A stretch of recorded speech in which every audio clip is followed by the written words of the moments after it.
I was holding the pen in my hand, the paper already signed everywhere it needed to be signed, except for one final line, and everyone in the room thought the decision was already made. In just a few seconds, I was about to hand over the company I had built with my own hands to my son. And no one expected what happened next. Because right as I lifted the pen, the maid bumped into me, leaned close, and whispered 4 words that stopped my heart cold. "Don't drink that. Just trust me." What I did next shocked everyone, and before we continue, make sure you subscribe, because stories like this don't just entertain. They reveal how close danger can hide behind smiles, and how one small choice can change everything forever. People like to think power slips away slowly, but that day, it almost vanished in a single moment. The conference room was filled with soft light, polished wood, and the quiet confidence of people who believed the future was already decided. My son sat across from me, hands folded, looking respectful but impatient.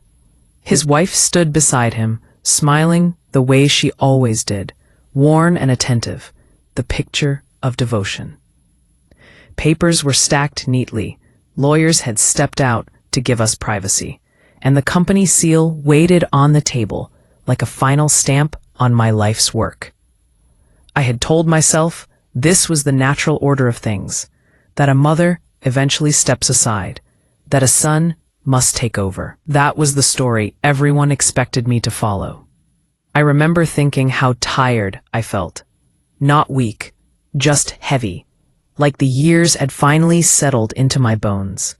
My daughter-in-law noticed immediately, or at least pretended to.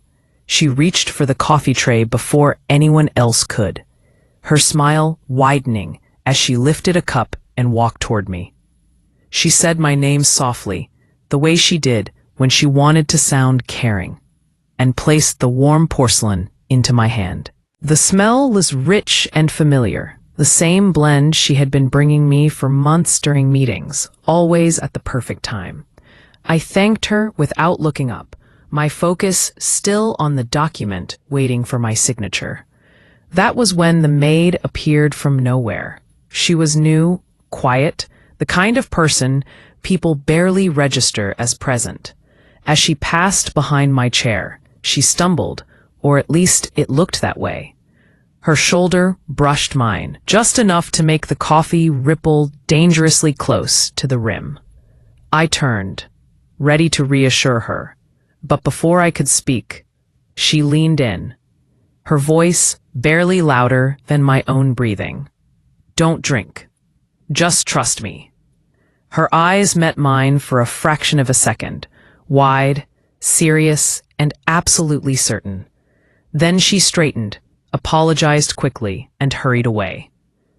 My heart began to pound, not with fear, but with confusion. I looked down at the coffee, then back at my daughter-in-law, who was still smiling, still calm, still watching me too closely. No one else had heard the whisper. No one else noticed the way my fingers tightened around the cup. 1,000 thoughts raced through my mind. Was the maid mistaken?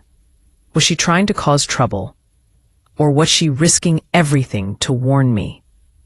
I had learned long ago that instinct is a quieter voice than reason, but it is almost always right. I didn't react right away. That was the most important part.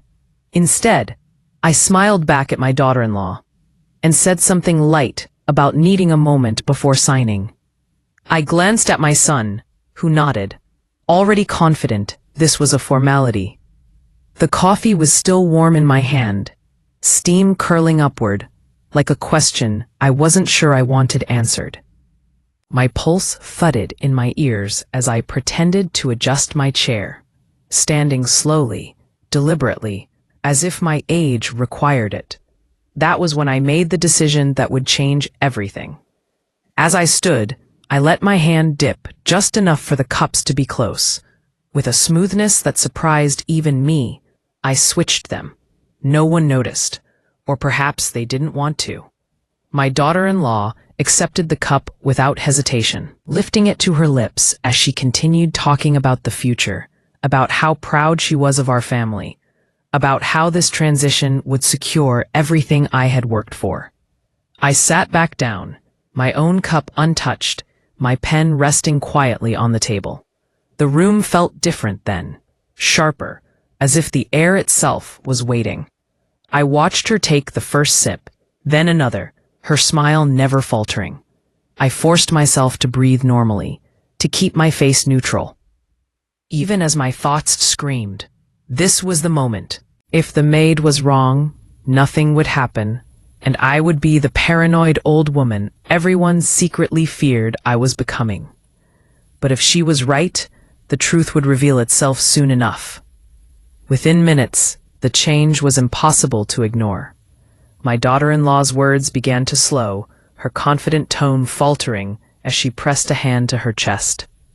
She laughed it off at first, blaming nerves, but I could see the color draining from her face. My son leaned toward her, concern finally breaking through his composure. The room erupted into confusion as she struggled to breathe, the cup slipping from her hand and shattering against the floor. I didn't move. I didn't speak. I simply watched as the consequences of that smile unfolded in front of everyone. The panic spread quickly, like a crack racing across glass. Chairs scraped back.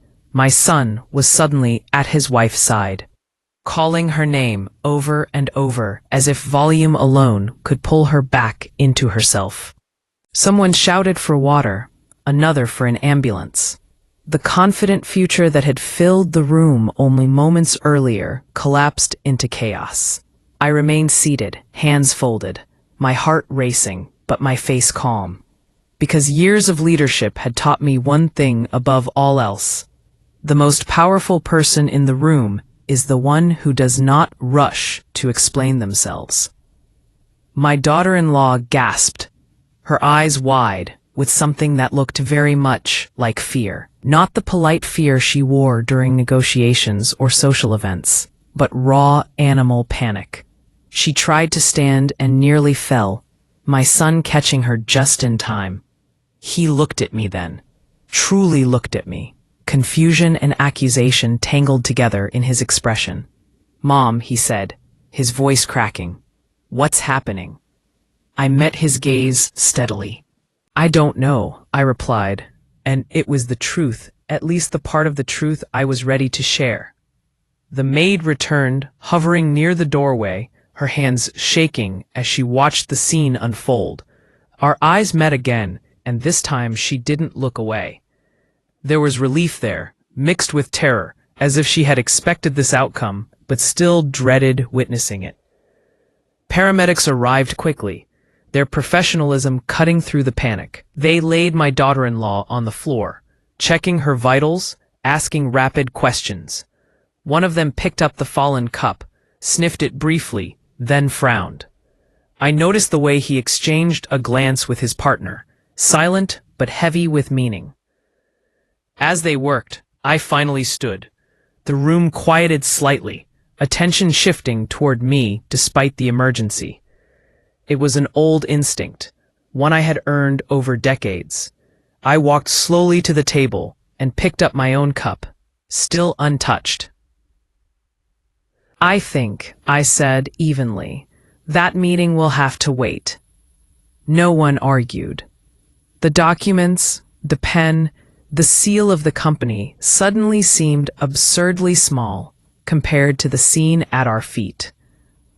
My son rode with his wife to the hospital, his hand gripping hers, his face pale.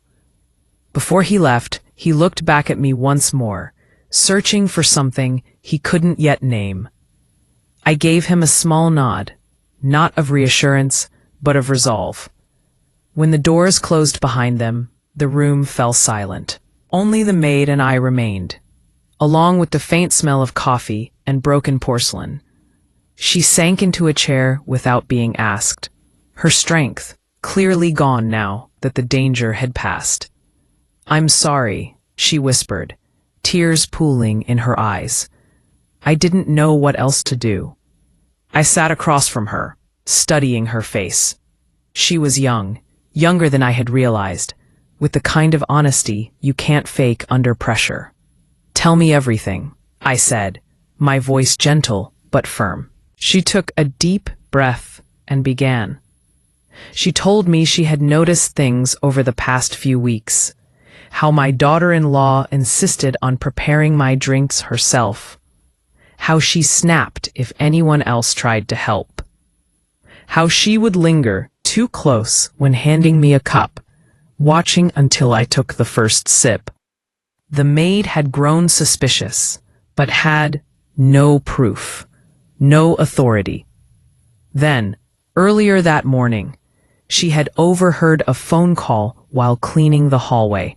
My daughter-in-law's voice had been low, urgent, speaking to someone about timing, about making sure everything was signed before it kicked in. The maid didn't understand everything, but she understood enough to be afraid. "I didn't know what was in the coffee," she said, her voice trembling, but I knew it wasn't right. She had panicked, knowing she might lose her job, knowing she might be wrong. But when she saw the papers on the table, saw the pen in my hand, she realized she might lose more than that. She might lose the chance to stop something irreversible. So, she did the only thing she could think of. She bumped into me and trusted that I would listen. I leaned back, the weight of it settling over me like a cold blanket. Betrayal hurts at any age, but it cuts deepest when it comes from someone you welcomed into your family. I thought of all the dinners, the holidays, the smiles. I thought of my son, caught between loyalty and love, and of the company that had been my life's work, nearly stolen, not through force, but through deception. "You did the right thing," I said quietly. The maid looked up, shock flickering across her face. "Thank you," I added, and meant it, more than she could ever know. Later that evening, the hospital called. My daughter-in-law was stable. Tests had revealed a substance in her system that explained everything. Not lethal in small doses, but enough to cause confusion, weakness, compliance if taken regularly. Enough to make an elderly woman doubt herself, rush decisions, hand over control. Enough to be very useful to someone impatient for power. Authorities were notified. Questions would be asked. Consequences would follow. I sat alone in my study that night, the unsigned papers spread out before me.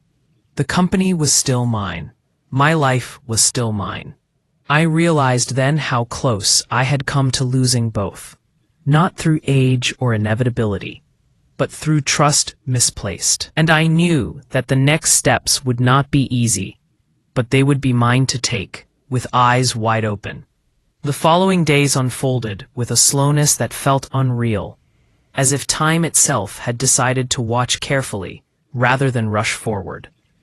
News of what happened did not leave the family circle at first, but tension filled every conversation, every pause heavy with what remained unspoken. My son barely slept. He moved between the hospital and his home like a man caught in a storm, unable to decide which direction led to safety. When he finally came to see me, his eyes were ringed with exhaustion, his confidence stripped down to something raw and uncertain. He sat across from me in the same study where I had signed so many contracts over the years, his hands clasped tightly together.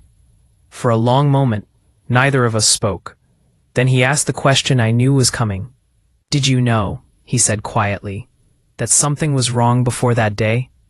I considered lying. It would have been easier in the moment, kinder perhaps. But I had learned long ago that lies, even gentle ones, rot from the inside out. "I knew something didn't feel right," I answered, but I didn't want to believe it. He closed his eyes, pain flashing across his face. "She said she was just trying to help you," he said, as if repeating words he had told himself all night. "She said you were tired, that the stress was too much." I nodded. "And I was tired," I replied. "But tired doesn't mean helpless."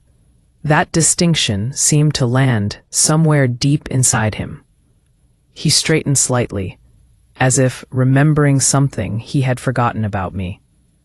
The investigation moved quickly after that. Authorities interviewed staff, reviewed footage, tested everything from the coffee beans to the cups themselves. The maid was questioned too, her nerves evident, but her story consistent. Each detail added another layer to the truth, another crack in the image my daughter-in-law had so carefully maintained.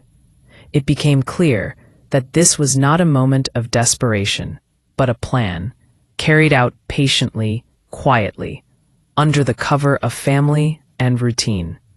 That realization hurt more than anything else. As the days passed, my strength returned in ways I hadn't noticed slipping away before. Without the daily doses of whatever had been added to my drinks, my mind felt clearer, my thoughts sharper. I remembered conversations I had struggled to follow, decisions I had almost rushed.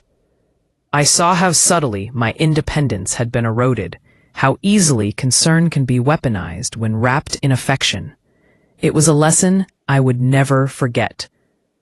The maid came to see me one afternoon, her posture stiff, as if expecting punishment rather than gratitude. She told me she had been offered another position elsewhere, that she didn't think she could continue working in a place filled with such memories. I understood. Before she left, I took her hands in mine and told her that her courage had not only saved my life, but preserved my legacy. I ensured she would never need to worry about work again.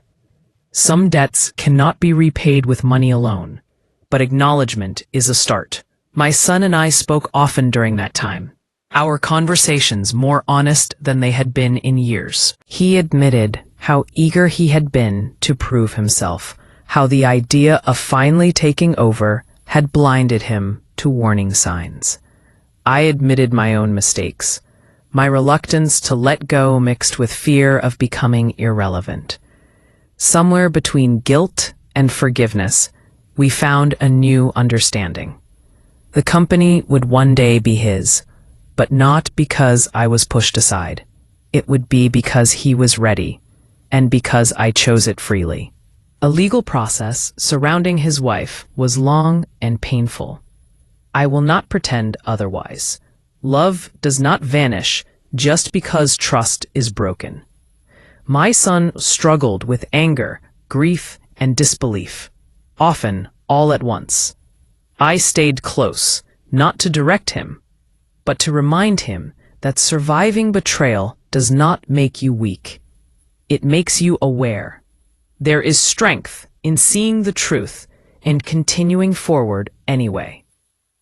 As for me, I returned to work with a renewed sense of purpose. I reviewed every process, every safeguard, ensuring that no one would ever again have the opportunity to manipulate my health or my decisions. I listened more carefully, not just to words, but to actions, to instincts, to the quiet warnings we often ignore because they disrupt our comfort. The pen that had once trembled in my hand now felt steady again. Sometimes, late at night, I think back to that moment in the conference room, the whisper, the choice, how easily things could have gone another way. It reminds me that power is not just about control over companies or assets, but about control over one's own awareness. I was seconds away from losing everything, not because I was old, but because I trusted without question. And I was saved not by strength or authority, but by someone society taught me not to notice. That is a truth worth remembering. In the weeks that followed, the world outside resumed its usual rhythm, but inside our family, nothing was the same. Trust, once cracked, does not simply snap back into place. It has to be rebuilt carefully, piece by piece, or sometimes replaced entirely with something stronger and more honest. I found myself paying attention to details I had once overlooked, not out of fear, but out of respect for how easily comfort can turn into vulnerability. The company board met again, this time without ceremony or assumptions. When I entered the room, I felt eyes follow me, not with pity, but with something closer to admiration. Word had spread quietly, selectively.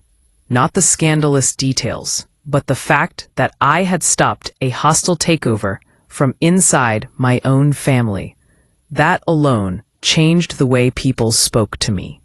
Age, I realized, does not diminish authority when clarity sharpens it. I addressed them calmly, outlining new oversight policies, health safeguards, and succession plans that were transparent and deliberate. No rushed signatures, no emotional pressure. Every decision documented. Every transition gradual. My son sat at the table this time, not across from me, but beside me. It was a subtle shift, but a powerful one. Partnership instead of replacement. Observation instead of entitlement. Outside the boardroom, my personal life grew quieter. Friends called, some out of concern, others out of curiosity. I chose carefully who I let in. Not everyone deserves access to your most painful chapters, especially those who only want to read them for entertainment.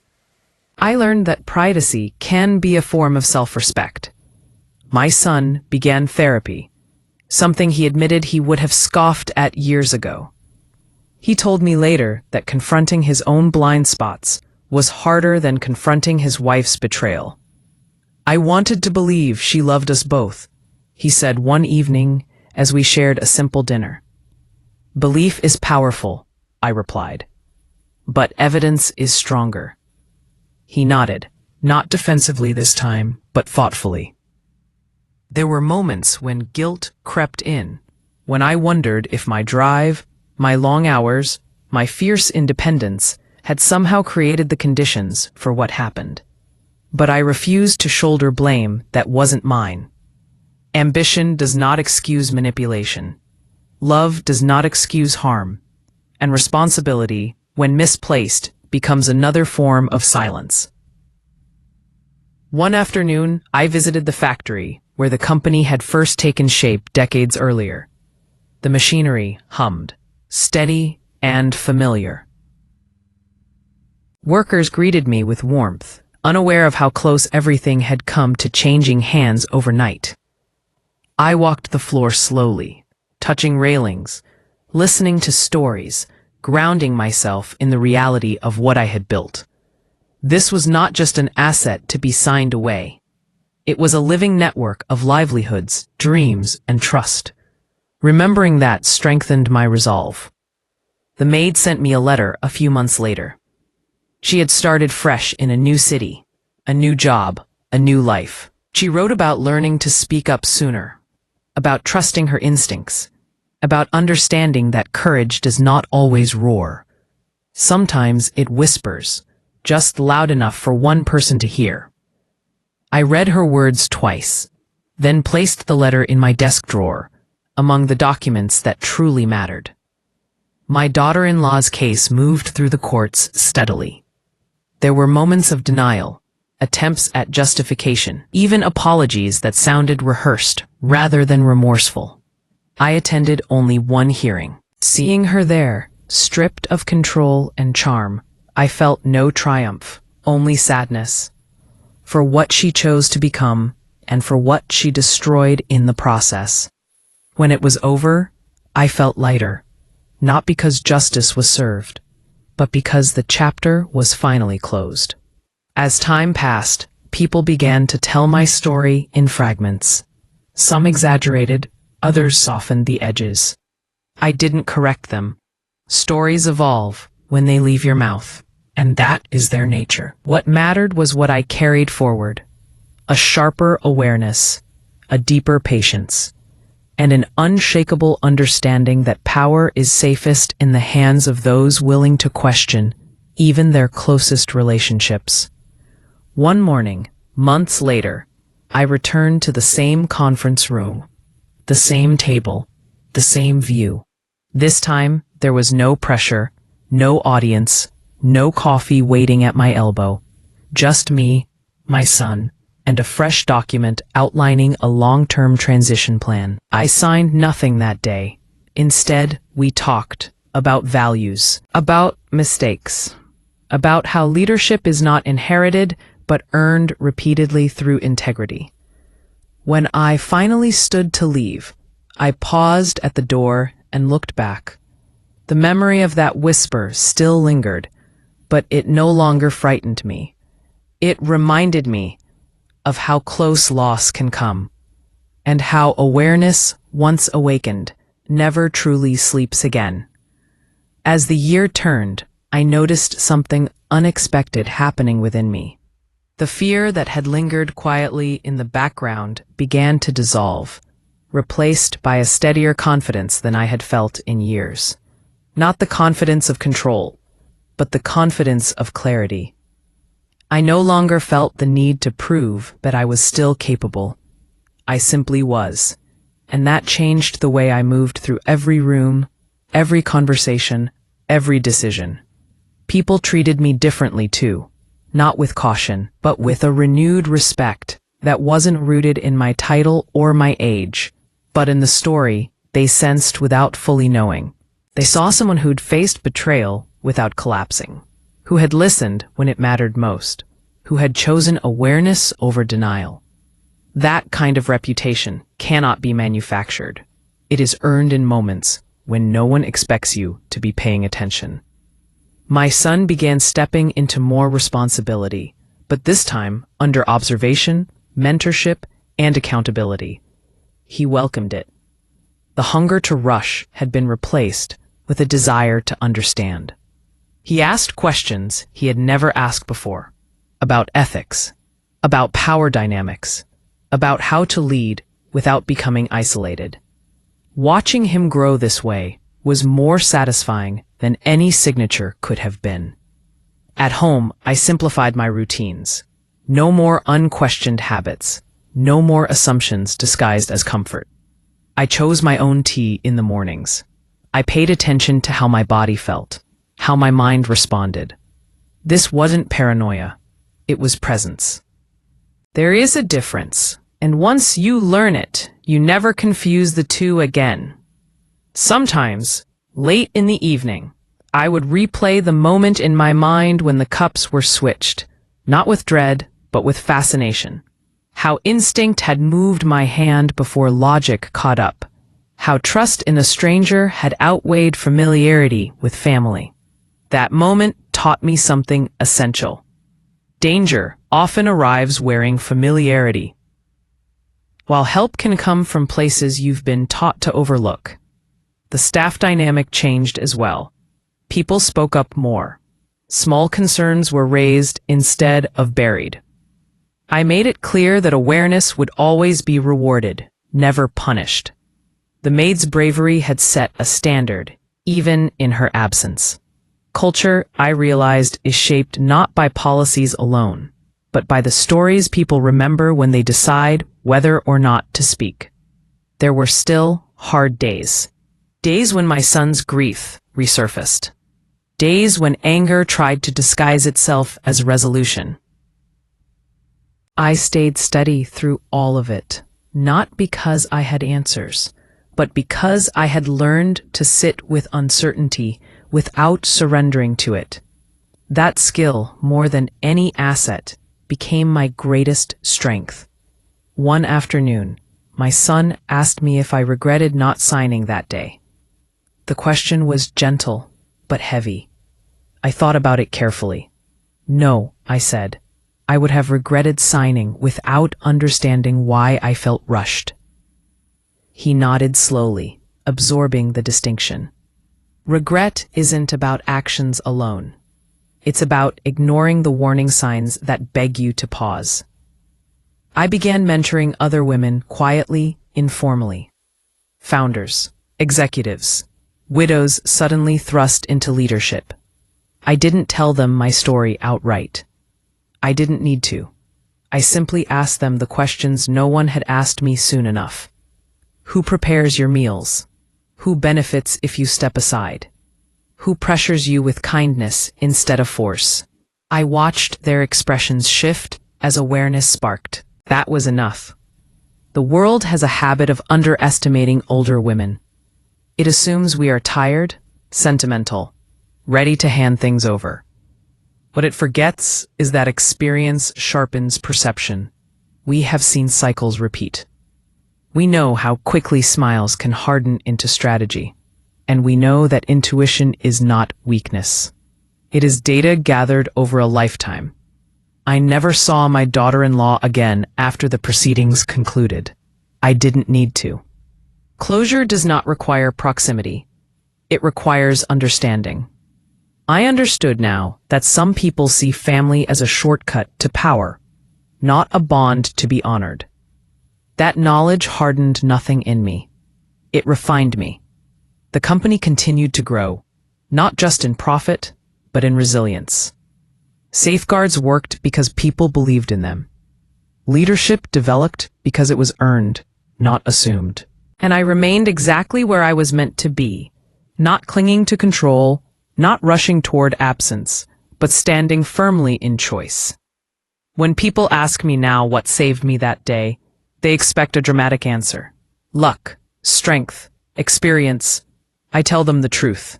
I listened. I listened when it mattered most.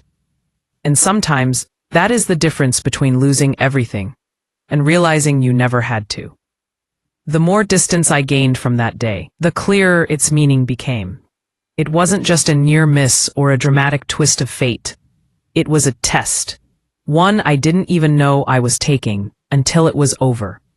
A test of whether I would fade quietly into the role others had prepared for me, or whether I would remain present enough to question what felt inevitable.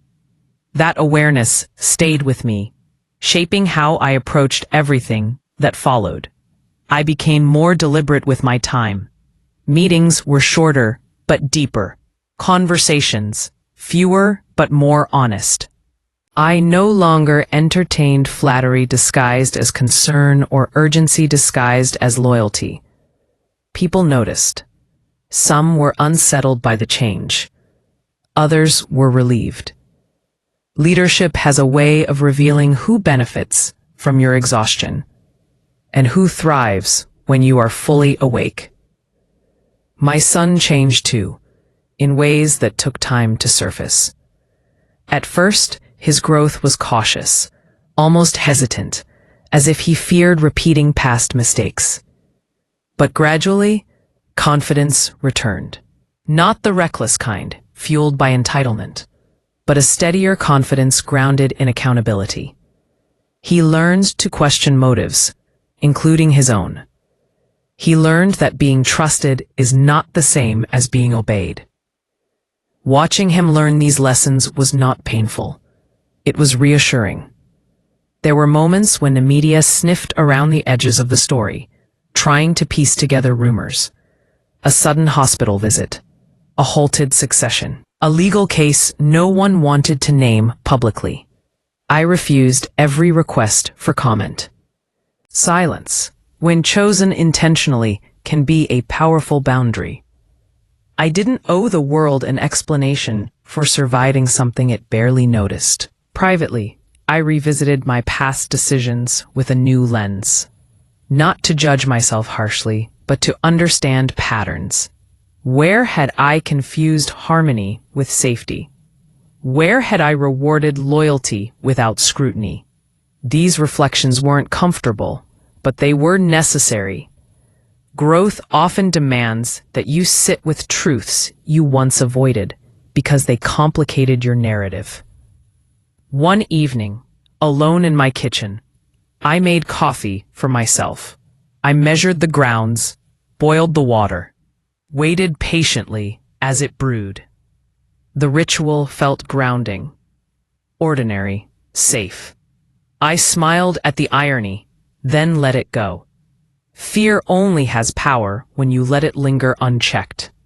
Awareness, on the other hand, integrates quietly and becomes part of who you are.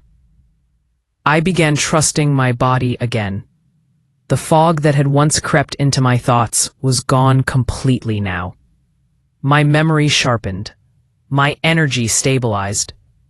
Doctors confirmed what I already felt. Whatever had been introduced into my system had done its damage slowly, intentionally, but its absence was just as revealing. I wasn't declining. I had been interfered with. That distinction mattered more than I could explain. The staff continued to flourish under the new culture. People took initiative. They spoke openly. Mistakes were addressed early instead of hidden. I knew then that the maid's whisper had done more than save me. It had set a precedent. One act of courage had rippled outward, reshaping an entire environment. That is how real change happens. Quietly, organically. One brave choice at a time. Occasionally, I wondered what would have happened if I had ignored her. If I had taken that sip without hesitation. The thought no longer terrified me. It sobered me. It reminded me that the line between control and collapse can be thinner than we like to believe. That reminder kept me humble. My son and I eventually revisited the succession plan, not as a looming event, but as an evolving process. Roles shifted naturally. Authority was shared strategically. The company benefited from continuity rather than disruption. There was no grand handover, no dramatic farewell, just steady progress built on trust that had been earned anew. As for me, I stopped thinking of myself as someone who had narrowly escaped disaster. I began to see myself as someone who had been invited to wake up. That framing changed everything. Survival implies luck. Awakening implies responsibility. I accepted that responsibility gladly. People often look for villains and heroes in stories like mine. They want clear lines, obvious morals. Life is rarely that simple. What I learned is this. Danger often relies on your silence, your politeness, your desire not to appear difficult. Safety, on the other hand, often begins the moment you pause and listen to the voice that says something isn't right, even when you can't yet explain why. That voice saved me, and I intend to honor it for the rest of my life. In telling this story now, I understand why it stays with people. It isn't because of the shock or the betrayal, or even the narrow escape. It's because it reveals something uncomfortable and deeply human. We like to believe danger announces itself clearly, that it arrives loudly and leaves evidence behind. But most of the time, it arrives quietly, wrapped in routine, hidden inside gestures we've been trained to accept without question. That morning in the conference room was ordinary in every visible way.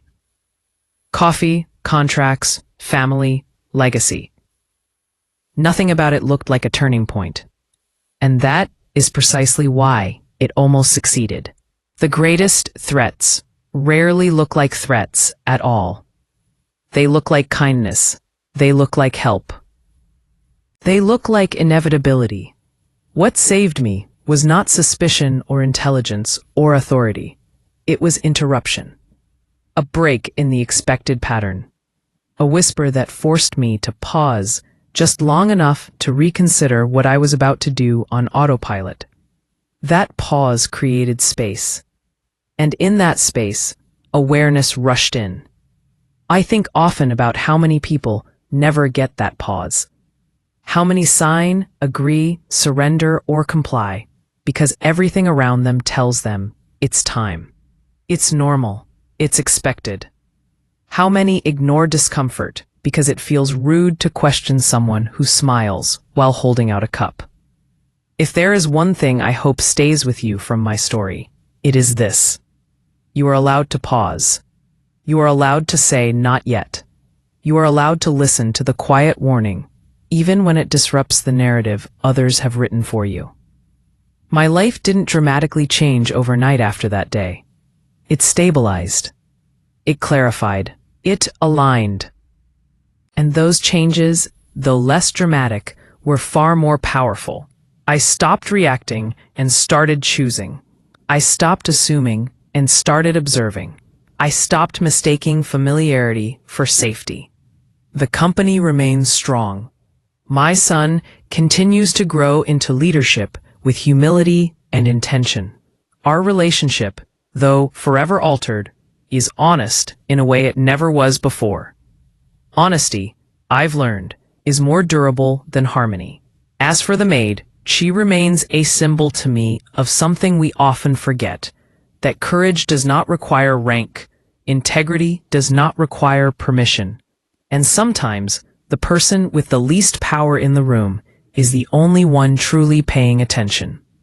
I didn't reward her because she saved my company. I honored her because she acted when silence would have been easier. That distinction matters. It's the same distinction I now use to measure my own decisions. When people hear my story, they often ask what I would do differently. The answer surprises them. I wouldn't change that day. I would change the weeks before it. I would ask more questions sooner. I would disrupt routines that felt too comfortable. I would remind myself that trust is not a fixed state. It is a living agreement that must be earned continuously. But regret has its limits. What matters more is what comes after awareness. What you do once you see clearly. I chose to act, to adjust, to remain present. There is a strange freedom that comes with realizing how close you came to losing everything. You stop chasing illusions. You stop postponing truth. You stop giving away power in small, polite pieces. Gratitude for interruption. Gratitude for awareness. Gratitude for the reminder that my life, my work, and my choices are mine, as long as I stay awake enough to claim them. That whisper didn't just save my life. It gave it back to me.